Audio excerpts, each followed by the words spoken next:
Bonjour à toutes et à tous et bienvenue pour ce nouveau partage. Aujourd'hui, on va parler arrêt de travail, justificatif, mais bien évidemment dans les sphères qui sont les miennes, à savoir plutôt dans les mondes émotionnels et pas évidemment un document que vous allez donner à votre employeur. Mais on va se servir de cette image-là pour aller voir ce qui sera notre thème de partage d'aujourd'hui.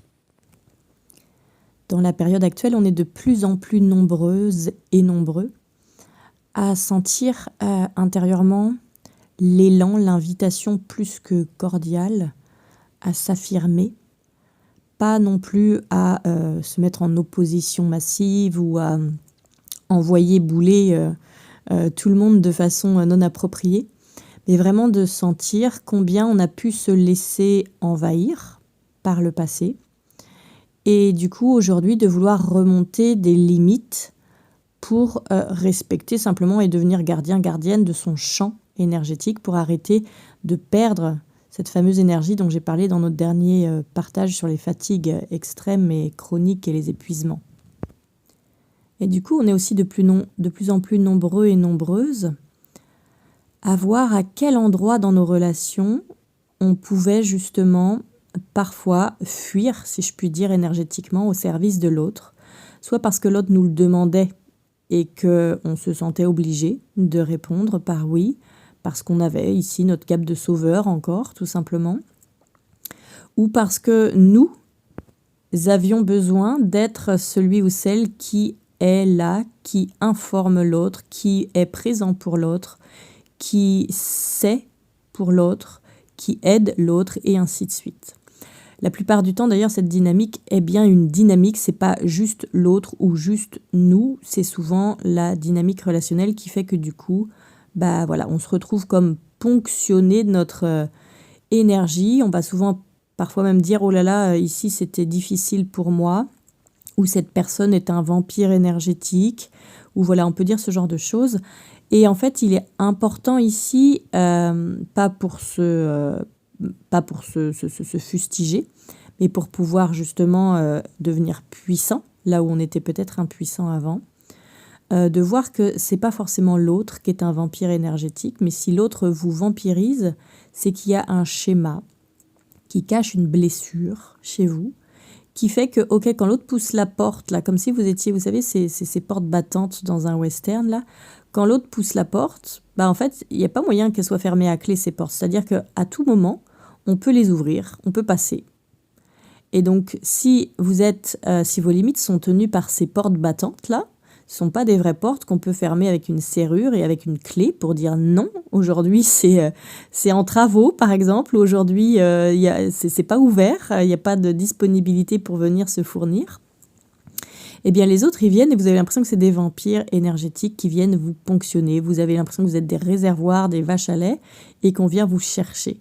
Sauf que si vos portes ne sont pas des portes qui ferment à clé, finalement, il va falloir faire des travaux et aller en installer. Et donc, c'est ce qui se passe en ce moment, là, depuis quelques semaines et quelques mois, mais vraiment ces derniers jours de façon accrue. Ces endroits où finalement, on va se positionner et où on va se dire « Ah non, cette fois-ci, je ne vais pas me faire avoir. Cette fois-ci, je l'ai déjà joué plusieurs fois. Je vois qu'ici, je vais encore me faire avoir. Donc, je me positionne directement en exprimant ce qui est bon pour moi, ce qui n'est pas bon pour moi. » Quelque part, j'apprends à... Attends, excusez-moi, parce qu'il y a mon chat qui est à côté. Ça va, louloute? Quelque part, je disais, j'apprends à dire non. Et c'est là que ça va être intéressant pour nous. J'apprends à dire non là où, dans le passé, finalement, à cause de choses qui se sont passées pour moi, à cause de l'environnement dans lequel j'ai grandi, à cause de la relation que j'ai pu avoir avec mon père ou ma mère qui a été déséquilibrée parce que, à l'époque, il n'y avait pas des thérapeutes à tous les coins de rue et mes parents n'ont pas forcément fait le job que moi je suis en train de faire là pour moi en ce moment. Donc du coup, j'ai grandi avec des parents qui n'avaient pas du tout des limites correctes, qui parfois étaient envahissants, que ce soit avec trop de protection ou que ce soit quelque chose de l'ordre de l'absence, du flou, parce que du coup, beaucoup de dissociation, voilà, il y avait plein de choses qui faisaient que moi j'ai grandi dans un environnement où je n'ai pas appris à avoir des limites saines et à pouvoir dire oui quand c'était oui pour moi et à pouvoir dire non quand c'était non pour moi. Et finalement, là-dedans, on a pu apprendre, on a pu croire dans nos apprentissages d'enfants que nous étions obligés de dire oui. Quand l'autre en face, et notamment quand c'est l'autorité, parce que quand on est un enfant et que ce sont nos parents qui nous apprennent ça, de façon implicite, c'est pas qu'ils nous disent t'es obligé de dire oui à chaque fois. Ça peut être simplement quelqu'un qui est envahissant, voilà, quelqu'un qui rentre dans ma chambre et qui range tout à ma place. Donc en fait, c'est ah ok, j'ai pas de mots à dire, c'est toi qui fais, c'est toi qui as le droit. Tu as le droit d'être envahissant. Ok, ou quelqu'un qui vient regarder dans mon cartable, qui ouvre mon cartable, qui regarde tout ce qu'il y a dedans, soi-disant pour le ranger, remettre de l'ordre, mais qui ne me demande pas avant, parce que c'est quand même mon cartable. Quelqu'un qui rentre dans la salle de bain sous prétexte que j'ai 10 ans et que du coup je suis un enfant. Quelqu'un qui rentre dans la salle de bain sans frapper, par exemple. Ou quelqu'un qui va raconter tout ce qui se passe sans limite, que ce soit à son travail, dans sa relation de couple, dans sa relation avec son psychologue, dans voilà, des choses qui n'ont rien à voir finalement avec le monde de l'enfant, donc qui va être envahissant aussi au niveau de la psyché. Donc il y a plein de choses comme ça, il y a aussi les parents narcissiques, les parents manipulateurs, les parents qui ont mis sous emprise, bref, il y a plein de profils différents, on a tous grandi dans ces différents environnements-là. Et du coup, par chacune de ces rencontres auprès de nos parents, puis auprès aussi peut-être de nos grands-parents, peut-être aussi de nos enseignants ou des grands et de l'autorité qu'il y a eu à ce moment-là, on a appris qu'on n'avait pas trop le choix. C'est pareil aussi avec les médecins, c'est pareil avec les gendarmes, c'est pareil avec les représentants de l'ordre, les représentants de l'autorité, j'ai envie de dire, de façon générale. On est dans un monde qui tend à changer d'ailleurs, mais qui jusqu'à présent était vraiment un monde patriarcal où on a mis vraiment tout le pouvoir à cette autorité. Donc pas forcément au père de famille, bien que c'est ça que ça veut dire à l'origine, mais on est vraiment sur cette autorité, c'est-à-dire la polarité masculine. Et quand on met tout sur une des deux polarités, il y a un déséquilibre. Donc forcément, cette polarité a été déséquilibrée. Celle qui apporte normalement l'axe, la direction, l'autodiscipline, la sécurité, les limites, toutes ces choses-là, les règles, finalement est devenue non équilibrée, mal équilibrée. Donc moi je l'appelle le masculin massacré. Et donc on était plutôt dans de la coercition, dans de la manipulation, dans de la trahison pour obtenir ce que moi, le masculin de l'histoire, l'autorité de l'histoire, voulait obtenir. Donc quand je parle du masculin, je ne parle pas que des hommes, parce que bien entendu, ça passe avant tout par les hommes quand on parle de polarité masculine, mais c'est vraiment dans une position entre dominant, dominé, vulnérable et plus fort. Ça peut être donc par exemple au sein d'un couple, l'homme avec sa femme, mais si cette femme justement se retrouve sous l'autorité mal équilibrée d'un homme et qu'elle y perd des plumes et puis qu'elle peut rien dire en fait, parce que c'est comme ça que c'est programmé, c'est comme ça qu'on lui a appris à être, on lui a appris finalement à se taire, on lui a appris à ne pas taper du poing sur la table, donc du coup elle est sous la domination de cet homme-là. Eh bien il se peut que quand elle est avec ses enfants ou quand elle est avec ses animaux ou quand elle est avec ses collègues de travail à un endroit où elle est un peu plus dans une position dominante, mais il se peut que ce soit elle, avec sa polarité masculine mal équilibrée, qui en fasse de même, sans forcément même le voir. Donc finalement, on a appris à fonctionner comme ça, on a appris à ne pas dire non, on a appris à plier, on a appris à se taire, on a appris finalement à se laisser faire. Ce qui fait d'ailleurs qu'aujourd'hui, on voit remonter à la surface toutes ces choses qui ont lieu depuis bien longtemps, mais c'est aujourd'hui qu'on peut les voir. Donc toutes ces choses où il y a tous ces enfants qui sont victimes d'abus et qui ne peuvent rien dire. Et finalement, autour d'eux, les gens qui sont censés incarner la sécurité, l'autorité, que ce soit au niveau des juges, les magistrats, voilà, toutes ces choses-là, que ce soit au sein de la protection de l'enfance même, bref, dans toutes les différentes structures qui peuvent s'occuper de ces sujets-là, finalement, c'est comme s'il y avait un statu quo. Les gens savent et puis il n'y a personne qui se positionne, il n'y a personne qui dit rien. Et limite, c'est plus facile d'aller dans le camp adverse parce qu'en fait, c'est comme dans un dessin animé, c'est-à-dire qu'il y a les gentils et les méchants. Et la plupart du temps, quand vous allez demander aux enfants dans quel camp ils veulent être les méchants. Pourquoi? Parce que les méchants, c'est ceux qu'on n'attaque pas. C'est ceux qui attaquent, donc c'est ceux qui se sentent en sécurité. Donc même les gens aujourd'hui qui sont normalement là pour faire un genre de rétablir l'ordre, parfois c'est plus facile pour eux d'aller se mettre du côté dans le clan du méchant, si je puis dire ça comme ça avec cette dualité, parce qu'en fait, c'est ce qu'ils ont appris. Pour être en sécurité, c'est là qu'il faut que j'aille. Il faut que je me range du côté de celui qui est dominant, de celui qui est plus fort, parce que sinon il va me dominer moi aussi et potentiellement m'agresser. Donc aujourd'hui, il y a un réveil massif de tout ça. On est obligé d'ouvrir les yeux sur des choses qu'on fait et qui ne sont pas alignées. On est aussi obligé de sentir bouger nos vieux dossiers, des vieilles impuissances, des vieilles colères, des trucs qu'on a gardés finalement à l'intérieur. Parce qu'on n'avait pas le choix, c'était pas l'environnement sécure pour pouvoir exprimer tout ça. D'ailleurs, toutes ces choses qui peuvent avoir créé des maladies, des maladies autant physiques que mentales, des difficultés de comportement. Voilà, toutes ces choses-là qui sont délicates et qui vont remonter à la surface, me permettant d'avoir des prises de conscience, me permettant d'avoir des guérisons. Alors la guérison n'est pas forcément physique, encore une fois ici.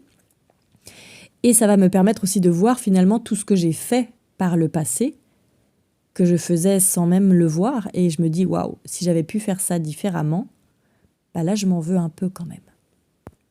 Mais ça va nous permettre aussi de voir tous les endroits où on permettait en effet aux autres de nous ponctionner, parce qu'on nous a jamais appris à dire, ok, ça c'est ok pour moi ou ça ne l'est pas. Déjà, juste apprendre, avant de le dire, je dirais même apprendre à le sentir. Apprendre à sentir dans mon corps, quand il y a cette sensation, c'est mon baromètre qui dit « Attends, là, il y a un truc qui n'est pas OK pour moi ». La plupart d'entre nous, on a été anesthésiés des années, des décennies de ce baromètre-là. Parce qu'en fait, on a appris qu'on avait des besoins, ça on le savait, mais qu'on avait beau essayer de les exprimer, cette espèce de patriarcat, là, d'autorité mal placée, ne nous écoutait pas. Donc plutôt que de se sentir impuissant à essayer de se faire comprendre et à avoir finalement la réponse à nos besoins de base, nos besoins vitaux, on a préféré s'en anesthésier. Ne plus sentir de quoi j'ai besoin. À tel point qu'aujourd'hui, on en est rendu avec des personnes qui parfois ne sentent même pas qu'elles ont besoin d'aller faire pipi, par exemple. Et elles se disent, waouh, au moment où elles se lèvent de leur ordinateur, là, de leur chaise, ils se disent, waouh, en fait, j'ai trop envie et peuvent même pas attendre une minute parce qu'en fait, ça fait peut-être déjà 4 heures qu'elles ont envie de faire pipi, mais elles le sentaient même pas. Pareil pour boire. Moi, j'aimerais bien pouvoir boire un peu plus. On me dit qu'il faut que je boive plus, mais je sens pas quand j'ai soif, en fait. Donc, j'y pense pas.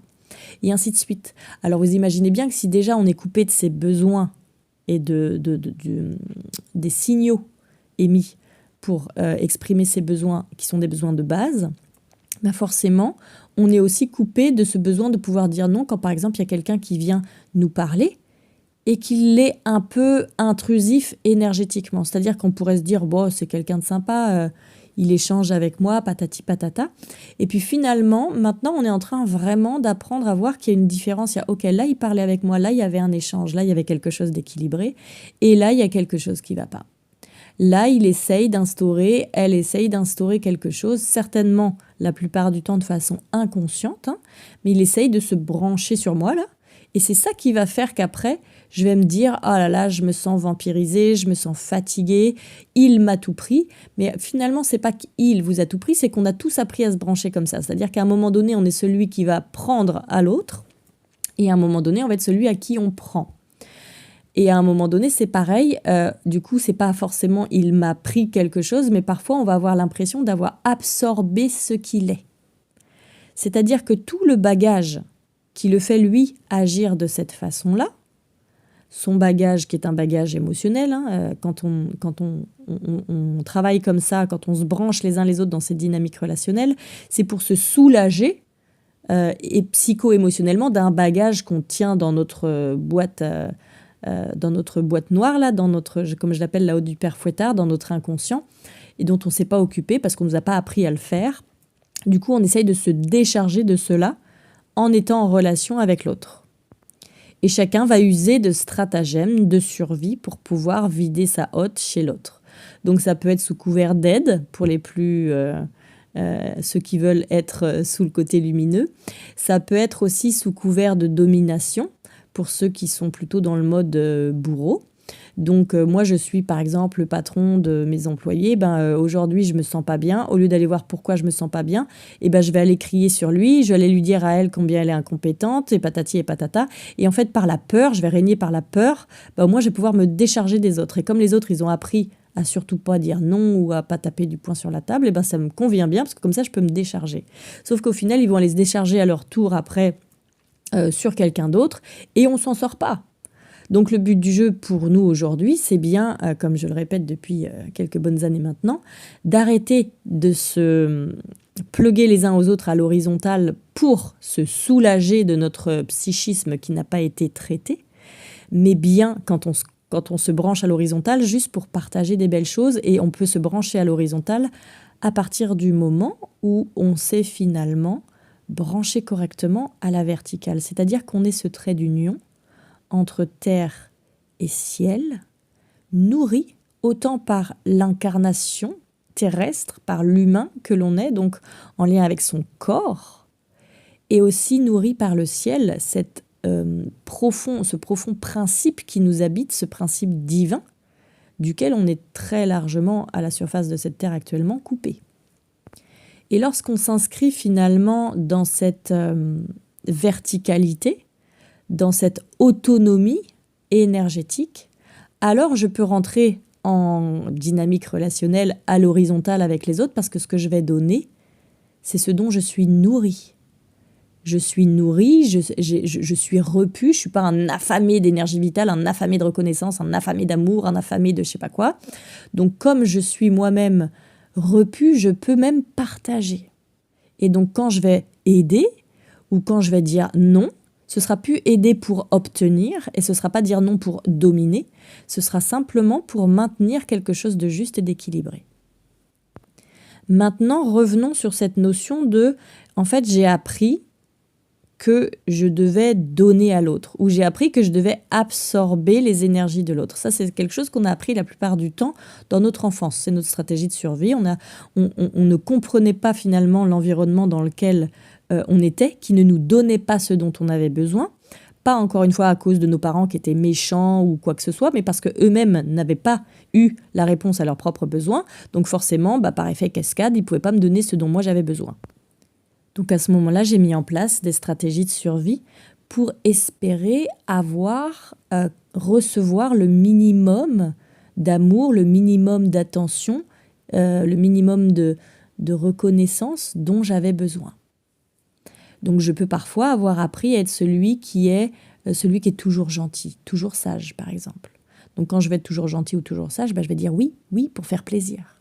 Je peux avoir appris à être celui ou celle qui est utile. Donc je suis toujours là à regarder les besoins des autres et à y répondre avant même d'écouter mes propres besoins. Donc finalement, j'apprends que pour survivre, pour avoir le droit d'exister, pour avoir le droit d'avoir une place ici sur Terre, c'est aussi fort que ça, je dois, et là vous pouvez vous remplir avec ce qui est juste pour vous. Et la plupart du temps, avec toutes ces stratégies-là, les choses qu'on a apprises, quand on est en tout cas du côté de ceux qui sont les empathes, je dirais, pas ceux qui sont les dominants qui écrasent tout le monde, j'ai appris à dire oui à tout. J'ai appris à être sans limite. J'ai appris à ne pas me positionner. J'ai appris à m'effacer. J'ai appris à gommer finalement qui j'étais. Je ne sais la plupart du temps d'ailleurs pas qui je suis. Ce qui veut dire que quand plus tard je vais grandir, et que je vais plus pouvoir, et même que je vais vieillir, et que je vais plus pouvoir fonctionner avec ce que j'ai mis en place à ce moment-là. Par exemple, imaginons que je me suis construite en me disant je dois être utile à l'autre. Si je suis utile à l'autre, je serai aimée. Et donc ça, c'est une stratégie de survie. Imaginons qu'à un moment donné, vous soyez hospitalisé et vous ne pouvez plus être utile à l'autre, ou que vous vieillissez, et que du coup, vous ne pouvez plus faire à manger pour tous vos enfants, vous ne pouvez plus garder les petits-enfants, vous ne pouvez plus faire tout ce que vous faisiez, et bien là, il y a un vide intersidéral qui s'invite. Et ce vide intersidéral, c'est pas que vous êtes déprimé, c'est pas que vous avez un problème ou quoi que ce soit, c'est que vous n'avez jamais appris qui vous êtes, vous n'avez jamais appris quels sont vos besoins et vous n'avez jamais appris à les remplir pour vous. Vous avez toujours existé pour les autres. Et c'est aujourd'hui, là maintenant, qu'on est soutenu par les afflux énergétiques, cette météo énergétique du moment, à se positionner différemment, à aller voir à quel endroit j'ai chié dans la colle, entre guillemets, c'est-à-dire à quel endroit j'ai pu parfois être tête de brique et ne pas vouloir voir ce que les autres me montraient, à quel endroit j'ai pu être dominant, coercition, manipulation, contrôle, surprotection, à quel moment je me suis laissé marcher dessus, à quel moment j'ai toujours dit oui, patati patata. Donc il y a cette introspection qui est nécessaire, mais pas seulement pour être vécue dans notre tête, mais aussi pour pouvoir après, c'est là que c'est intéressant maintenant, qu'on puisse l'incarner aussi dans notre corps, dans la matière, et de dire, bah maintenant, je t'ai dit ça, et je suis désolée. Je n'aurais jamais dû te parler comme ça, je n'aurais jamais dû me servir de toi. Je me suis rendu compte que finalement, sous couvert de ceci, cela, bah, j'ai abusé de tes services, j'ai abusé de ton énergie, j'ai abusé de ton temps. Voilà. Donc, pour ceux qui sont dominants ou qui ont été dominants dans cette polarité-là, bah, c'est de pouvoir le reconnaître et d'aller s'excuser auprès des autres. Et peut-être qu'il y a des gens qui viendront s'excuser aussi auprès de vous, du coup. Et puis, on porte toujours les deux polarités, hein, l'une plus que l'autre, voilà, parce qu'on ne fonctionne pas tous de la même façon, mais on a les deux polarités en nous. Et aussi, du coup, d'aller reconnaître à quel endroit, finalement, bah, quand il y a telle ou telle personne qui vient me demander ça ou faire ça, bah, à quel moment je me laisse finalement faire et à quel moment c'est plus du tout d'accord maintenant. Et là aussi, vous êtes invité à l'incarner et à le dire, à dire votre vérité, pour que vous puissiez voir dans l'expérience que finalement, vous n'allez pas en mourir. Parce que ce qui était sous-jacent à cette stratégie de survie qu'on a mis en place quand on était petit, c'est si je n'ai pas l'attention de mes parents, la protection de mes parents, l'amour de mes parents, je vais mourir. Parce que quand on est un bébé, la plupart du temps, ça se met en place quand on est un bébé, puis ça suit après, ça se revalide quand on est enfant, et puis après aussi quand on est grand. Quand on est un bébé, si notre parent ne nous reconnaît pas, si notre parent ne nous aime pas, s'il ne s'occupe pas de nous, ben, ok, aujourd'hui, on peut très bien se dire, c'est pas grave, on va le placer, on va lui trouver une famille d'accueil ou quoi que ce soit. Autant le bébé, lui, il sait pas ça. Donc, dans le champ collectif, dans l'inconscient collectif, un bébé qui n'a pas son parent, notamment sa maman, est un bébé qui est en danger de mort. Donc, la plupart du temps, on a appris, là, avec nos mamans qui étaient défaillantes, parce que c'est comme ça, on est tous défaillants, on est en train d'apprendre à aller vers cette nouvelle race humaine qui sera moins défaillante, mais aujourd'hui, on est tous défaillants. Eh bien, on est tous, du coup, issus de parents défaillants. Eh bien, on a appris que si on veut rester en vie, on devait faire ça et ne pas faire ça. Donc, ne pas dire non et dire amen à tout et patati et patata. Donc, aujourd'hui, on est amené à se positionner, même si ça va faire trembler notre intérieur. Notre système nerveux peut être mis à rude épreuve parce qu'en fait, il va relarguer toute la peur qui était accumulée depuis des années, des décennies. Même si vous avez 70 ans aujourd'hui, c'est valable pour vous, hein. C'est pas que pour les jeunes et de se dire « Ah bah c'est trop tard pour moi maintenant ». Non, c'est valable pour tout le monde. La vie, elle est là pour tout le monde. L'énergie qui est disponible ici, qui descend à travers les flashs solaires, à travers toutes ces énormes déflagrations énergétiques auxquelles on est soumis, elles sont là pour tout le monde. C'est pas que pour les jeunes, c'est pas que pour les nouveaux, c'est pour tout le monde. Même si vous êtes en fin de vie, c'est valable pour vous aussi. Et vous pouvez faire l'expérience de quelque chose de beaucoup plus doux, aligné, pour continuer, même si vous avez plus que quelques années ou quelques mois à vivre, vous avez le droit d'avoir cette douceur, vous aussi.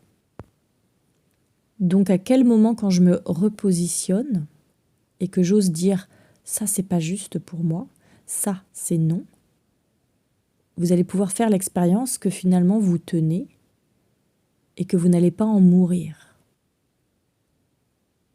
Et ça va comme venir guérir des décennies de fonctionnement où vous gardiez ça secret en vous, j'ai peur de mourir si je suis comme ça ou si je suis comme ça.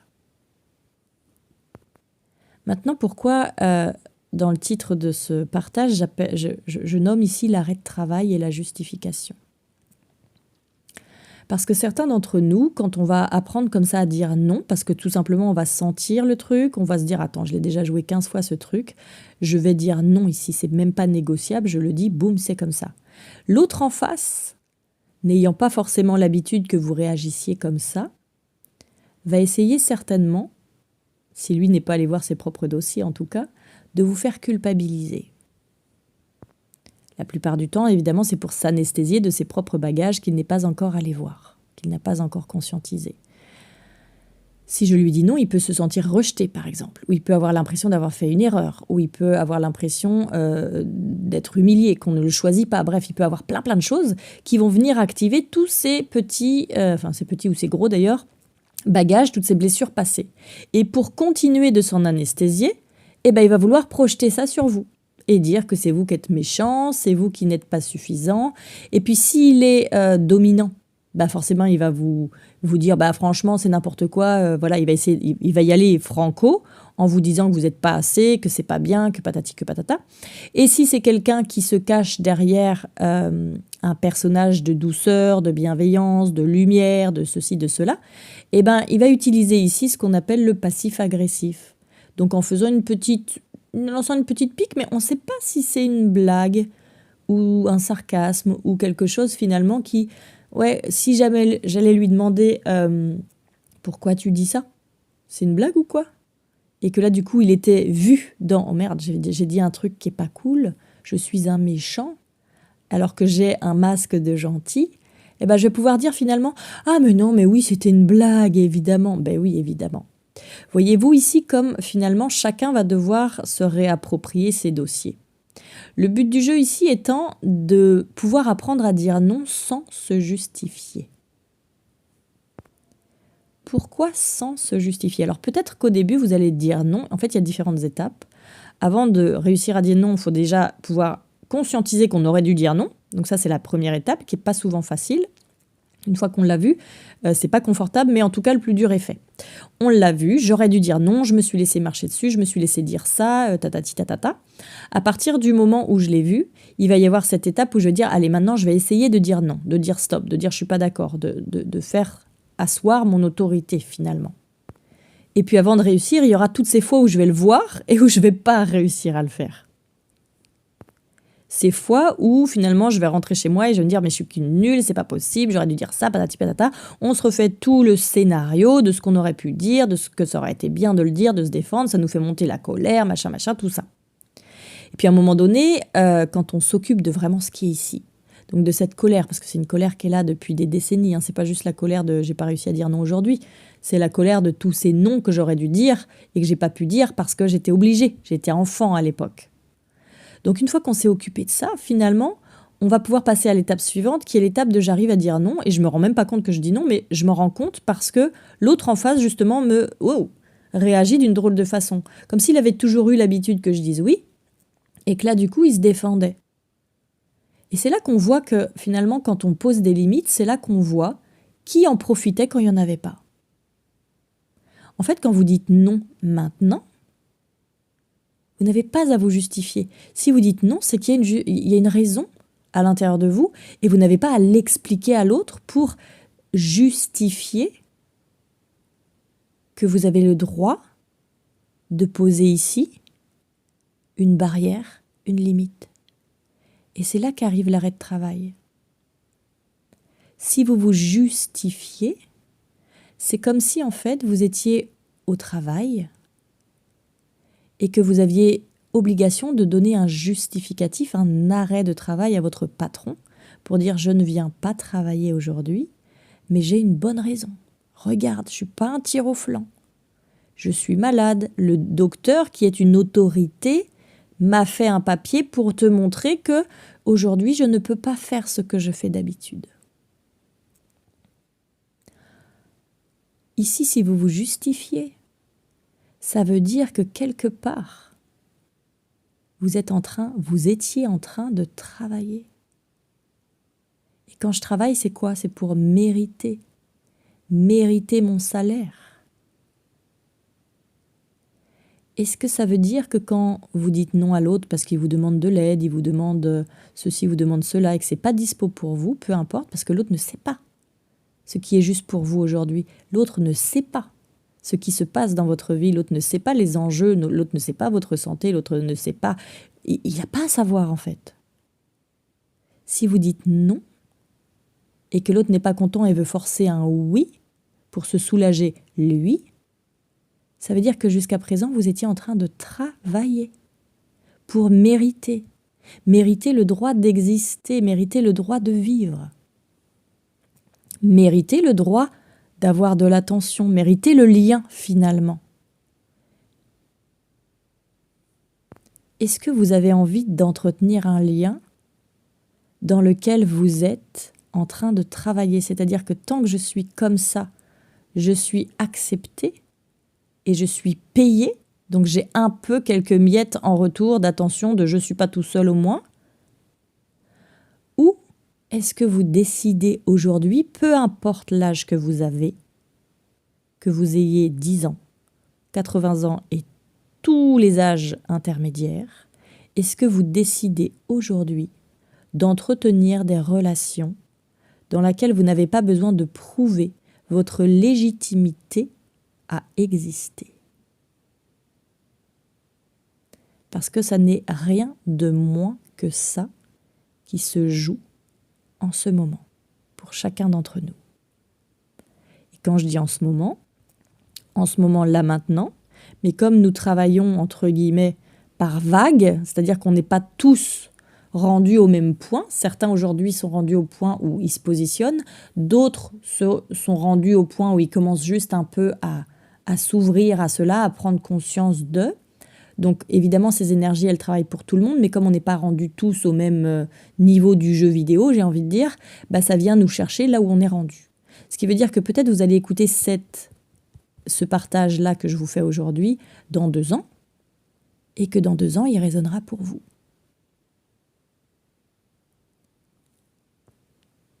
On n'est ni plus ni moins en train de devenir cette nouvelle race humaine, entre guillemets, qui ne fonctionne plus sur le passé que j'ai gardé dans mes bagages, qui me fait peur, qui me fait agir de telle façon, qui me fait être conditionné, qui me fait dire ça, penser ça, réagir comme ça, par peur du futur, et qui fait que du coup, toutes ces choses-là qui sont cachées là dans ma hotte du père Fouettard, dans mon inconscient, sont autant de barrages énergétiques à la vitalité qui est censée m'habiter, et qui créent du coup des maladies physiques, mentales, des difficultés, des manques d'énergie, et patati et patata. Si je fais ce chemin-là, et peu importe si je me dis « Ah ouais, mais j'ai 60 ans, c'est trop tard, je suis déjà bien malade, et patati patata », ce que vous allez faire là maintenant, ce sera toujours bon. Il ne faut pas se dire « c'est trop tard ». Bien sûr, vous ne serez pas forcément, je ne sais pas moi, cet humain entre terre et ciel vers lequel on va et qui n'arrivera peut-être que dans quelques décennies, j'en sais rien. Mais ce que vous aurez fait comme chemin va vous apporter du mieux-être. Là où vous en êtes rendu et là où vous pourrez vous rendre jusqu'à la fin de cette vie-ci, ça va vous apporter du mieux-être. Et si on regarde en termes de mon âme, parce qu'il y a moi ici sur Terre, le petit humain qui est là, mais il y a mon âme aussi. Ce principe divin qui vous habite, vous avez une âme, et cette âme-là, elle continue son chemin, vous n'allez pas disparaître complètement, c'est pas stack on-off, le jour où vous allez mourir à cette vie-ci, votre âme, elle continue son chemin.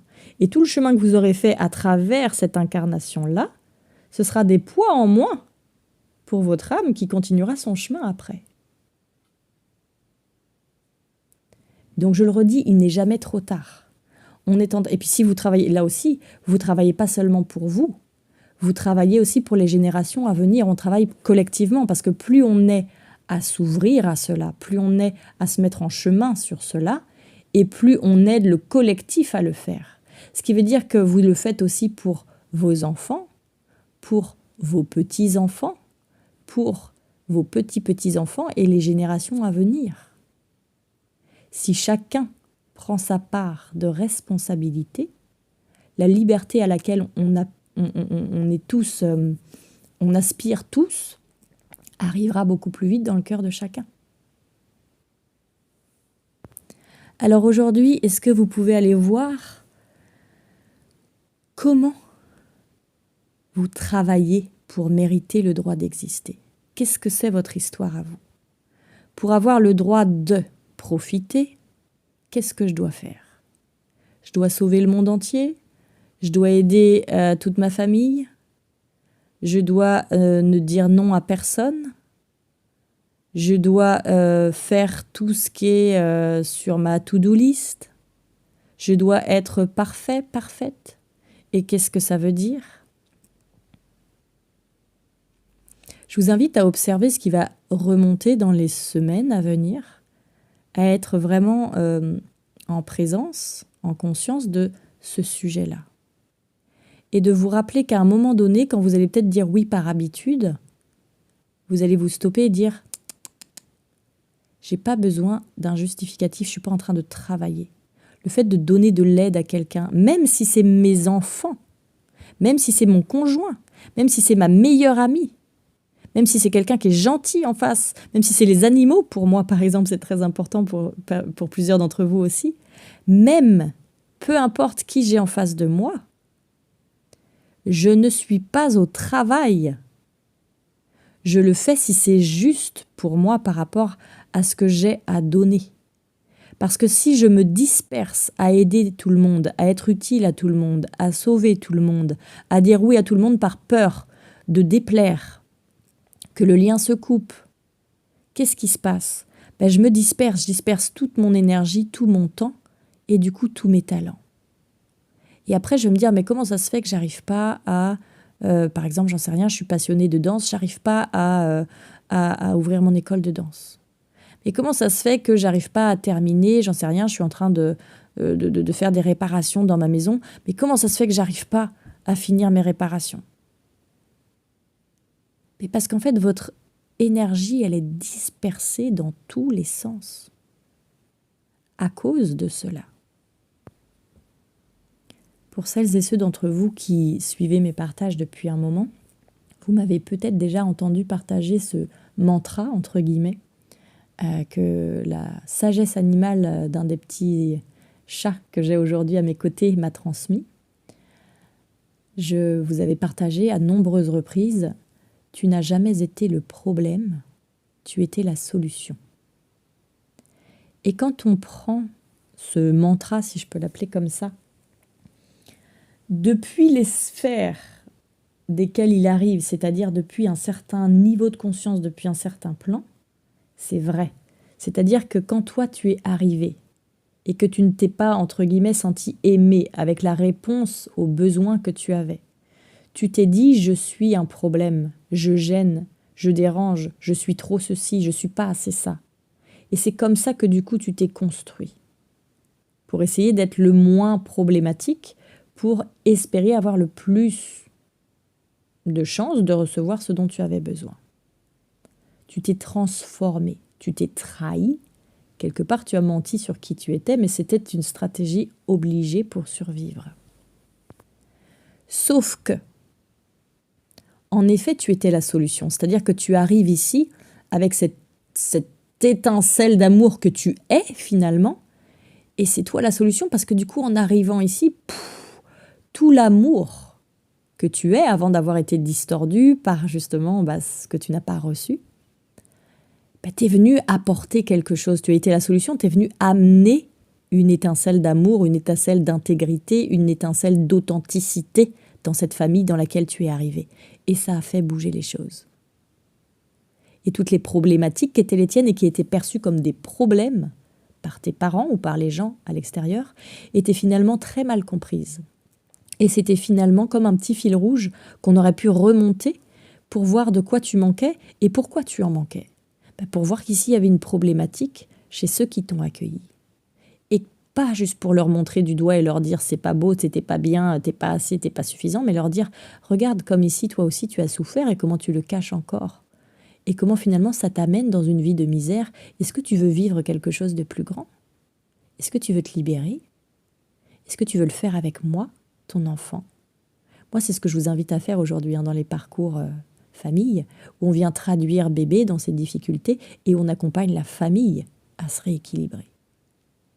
Donc vous étiez la solution. Sauf que si on le prend sur les sphères beaucoup plus basses, dans des plans beaucoup plus duels, c'est aussi valable. C'est-à-dire que votre ego qui a appris à croire pour pouvoir survivre là-dedans, il s'est dit, il faut que je mette du sens. Donc ce que je comprends ici, c'est que je suis un problème. Voilà, parce que si je suis un problème, du coup, je vais pouvoir agir. Si c'est l'autre le problème, si c'est mon père, ma mère qui est défaillant, waouh, moi je suis dépendant de lui, je suis dépendant d'elle, c'est trop flippant, je suis impuissant. Ça n'est pas possible d'aller dans cette direction-là pour un enfant. Donc il va préférer croire que c'est lui qui est un problème.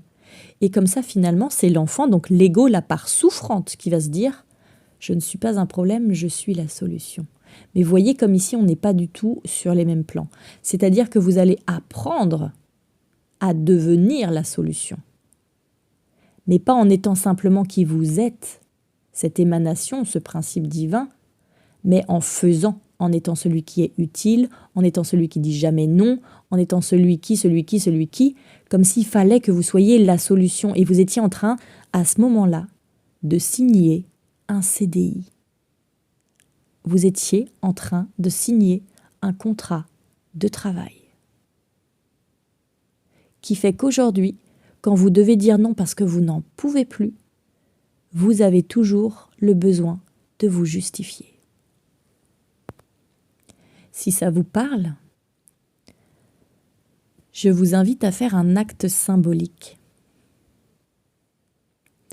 Je vous invite ici à rédiger un contrat de travail, celui que vous auriez pu faire justement à ce moment-là. Donc un contrat entre vous et vos parents la plupart du temps, mais ça peut aussi être des grands-parents, ça peut aussi être des oncles, des tantes, des gens qui ont eu une incidence particulière dans votre vie d'enfant. Ça peut aussi être un contrat de travail plus général avec l'autorité, de façon plus globale. Donc je sous-signais machin chouette, déclare être un problème, déclare être un poids, déclare être... Voilà ce qui va vraiment sonner le plus juste dans ce qui vous fait mal à l'intérieur, là. Quand vous vous remettez en lien avec votre histoire, j'ai toujours eu l'impression d'être quoi ? D'être dérangeant, d'être un poids, d'être dangereux, d'être trop intense, d'être... Voilà, allez voir ce qui est bon là pour vous. Prenez un temps d'introspection. Ça fait mal dans les tripes, là. Déclare être un poids, être machin, bidule. Donc, je commence mon travail auprès de...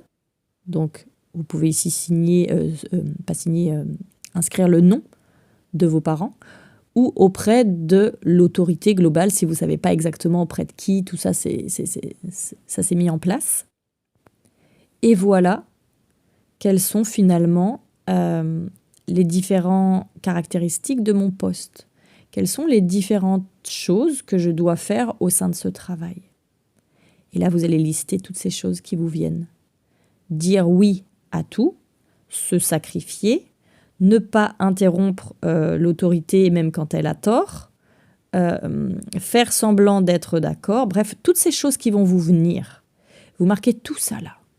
Tout ce qui fait qu'aujourd'hui, vous vous sentez bouffé. Vous vous sentez que vos limites ne sont pas une porte qu'on peut fermer à clé, mais ces portes de western battantes dans lesquelles tout le monde peut entrer et venir à sa guise. Vous marquez tout ça ici. Et puis vous l'antidatez, évidemment. Vous allez mettre ici, par exemple, le jour de votre naissance.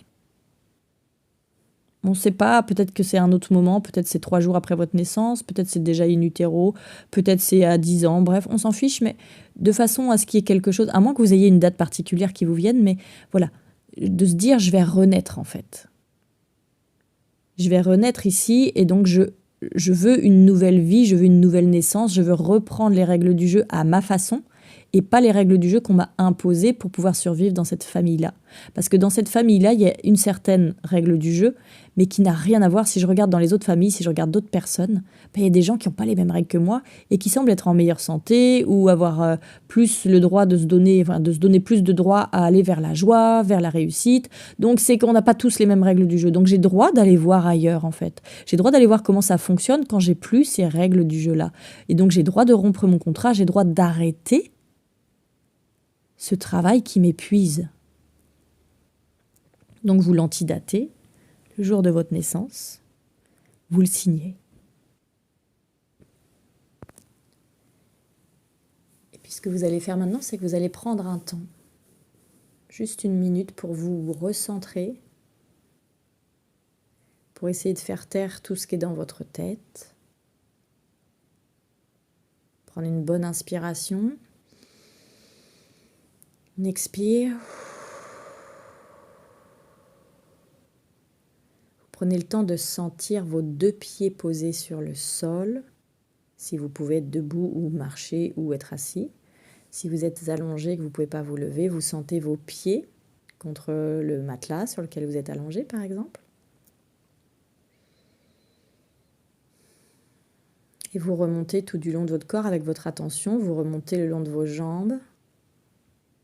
Vous passez les genoux. Vous arrivez dans vos hanches. Vous mettez toute votre attention ici. Peut-être que vous allez sentir que vous sentez rien, que vous êtes dissocié. Vous pouvez bouger légèrement votre corps si vous voulez le sentir. Peut-être que vous allez sentir le poids de la douleur qui s'est installée là, le poids des années, le poids des tensions musculaires, le poids de voilà. Vous allez sentir tout ça. Vous remontez aussi. Et vous remontez tout le long de votre dos dans votre verticalité. Jusqu'au sommet de votre tête qui s'érige vers le ciel.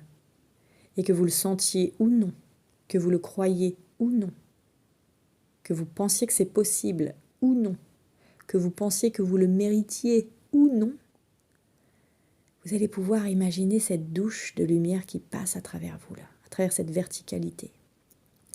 Comme un genre de torrent doré qui descend, qui dégouline du ciel depuis on ne sait où là, qui passe à travers vous et qui continue bien au-delà de vos pieds, qui fait de vous un parfait trait d'union entre terre et ciel.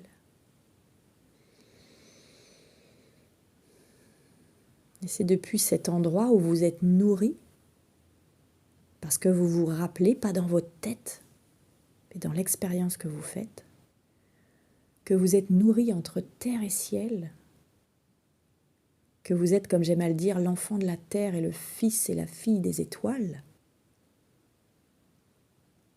que vous allez prendre ce contrat dans vos mains, le déchirer et dire « Je ne suis ni le problème, ni la solution ». Vous n'avez pas à croire que vous étiez un problème pour pouvoir survivre à ce qui vous est arrivé. C'est terminé maintenant. Vous avez dû le croire pour mettre du sens à ce qui se passait, mais c'est terminé maintenant. Vous n'êtes pas un problème. Et vous n'avez donc forcément pas besoin de devenir la solution. Vous êtes au-delà de tout ça. Vous êtes l'amour qui vous inonde, qui vous habite, qui ne vous a jamais quitté, mais dont vous avez eu l'impression d'être coupé. Je suis l'amour. Je n'ai plus besoin de travailler pour mériter d'exister. Même si je ne sais pas comment faire, je lâche tout ce passé d'affamé. J'accepte de voir, j'accepte de vivre que je suis nourrie, aimée, et que le but de ma vie est de profiter. d'aller vers les choses qui me font du bien.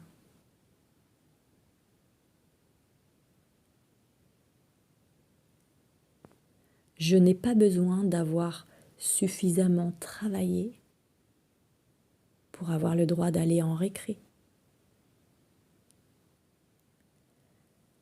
Je n'ai pas besoin d'avoir terminé mon travail pour avoir le droit de poser des congés. Je ne travaille pas. Je vis ma vie à moi.